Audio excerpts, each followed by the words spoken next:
السلام علیکم۔ دنیا میں انسان جنت کے لیے آیا ہے اور نیکی کے لیے آیا ہے۔ برا کرو گے تمہارا جسم آج نہیں تو کل ساتھ چھوڑ دے گا۔ مومنوں، ذکر اللہ کا کیا کرو توبہ کے ساتھ۔ یہ نہیں ہوگا کہ بہت بڑے عالم دین ہو اور بہت مال و دولت ہے اور بڑے چتر چلاک ہو اور بڑے ہوشیار ہو۔ اللہ تم سے یہ نہیں پوچھے گا کہ کتنے قتل کیے، کتنی بدکاری کی۔ دیکھ لو زمین بھی اپنا محور بدل رہی ہے، سبزیاں پھل خراب، ہر چیز خراب، کیمیکل والی، سپرے والی، اور ہر انسان جلد باز۔ یہ کیوں ہے؟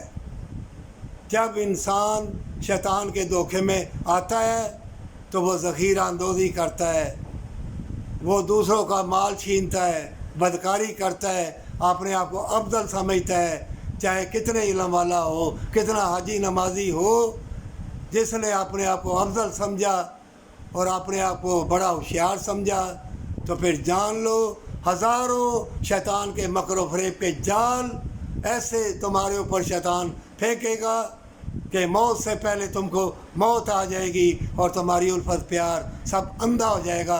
پھر اندھے لوگ ملیں گے اور اندھی محبت ہوگی، اس میں اللہ کی رحمت نہ ہوگی، برکت نہ ہوگی۔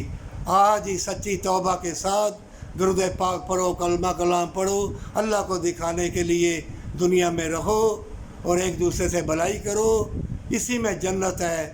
پھر دیکھنا یہ باغ، یہ بہاریں، یہ موسم تمہیں چھو لیں گے اور تندرستی کی رستوں میں عبادت کرو گے۔ اللہ کی رحمت، برکت اور اللہ کا احسان مان کر دیکھنا ہر چیز تمہاری متی ہو جائے گی اور تم ایمان والے ہو جاؤ گے، پر سچی توبہ کے ساتھ ہمیشہ کی جنت کے لیے۔